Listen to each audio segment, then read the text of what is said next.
Elliot, I don't want to do equality of earnings because my deal is so simple. Just cash coming in, costs going out, no big deal. You know what else is simple? A right hook for Mike Tyson, but it'll knock you out.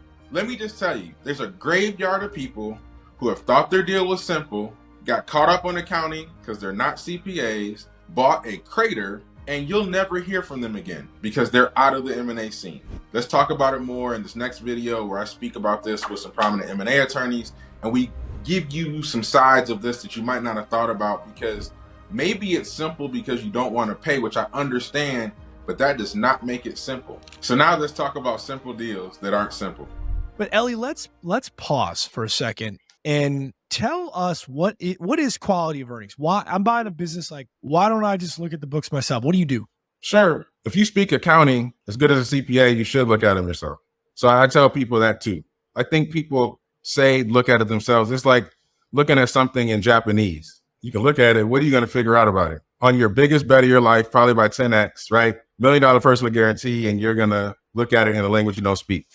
So what is the quality of earnings? Small businesses have unaudited financials with huge volatilities. And when sellers know they're getting 4 to 7 to 8 times SDE, it's probably the biggest time in their life where the incentive is the largest to tell a story, is what I'll say, since we're a family show.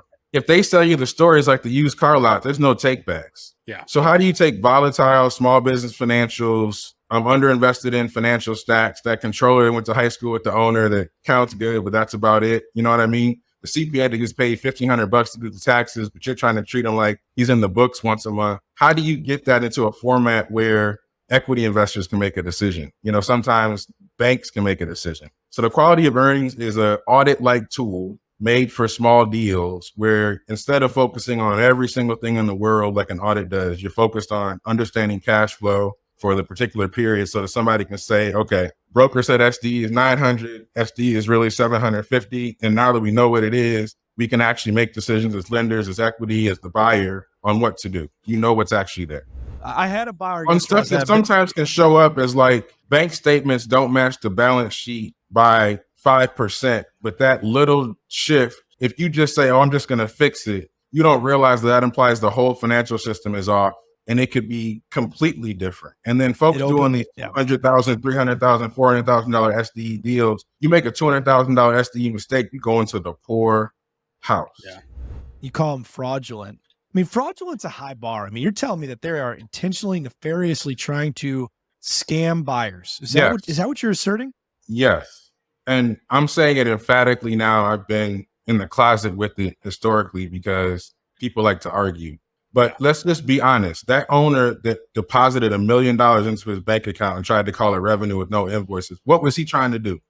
It was a mistake? Well, that's fraud. I mean, if you have, what's the technical term, Kevin, under the law? Scienter. You know, it's the malicious intent to try to deceive somebody. That's fraud. Yeah. If you try to throw $2.7 million of EBITDA, that's really 1.3. And when the adjustments are kicked out by the quality of earnings provider, you try to make up for them by a fraudulent $500,000 of prepaid. What was that? A mistake? Well, no, I agree. And I guess what I'm trying to drill down on is these sellers and their books on Main Street, you know, they leave a lot to be desired.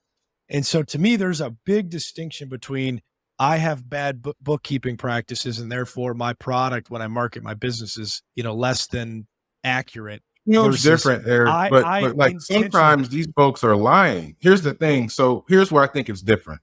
Bad bookkeeper, not an accrual basis financials, maybe some inventory got expensed, maybe some family members took some stuff, maybe some vacations were off. Like I live in that every day. So all that messy marketplace stuff, all the stuff that's talked about around poor, I don't even want to say poor, just Main Street size accounting systems. Like I eat that for breakfast. What I'm saying is this year, I've seen more deals where I am 100% sure that the seller was trying to defraud somebody into paying a multiple on like $500,000 to $1 million of fraudulent bogus EBITDA. And they got all the stories and they got all the, well, this is what happened. And they got all the accountants who have CPA on them, but they can talk about a situation for hours and never say that this is fake.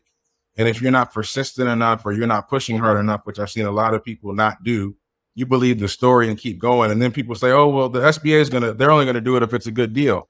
how are all these people talking about they lost all this money if the SBA catches these things? And so I think we have to be honest about there's messy books and then there's fraudulent activity attempting to put people in the poorhouse. And when markets get bad, what do you think happens? The honorable people even start telling stories, right? Because they had their retirement set on selling a business at a certain price. They can't do it no more. So what are they doing? I'm not trying to be a Debbie Downer because I still think buying companies is the right thing. I'm just saying, watch your behind. This isn't the time to be skinny on your diligence.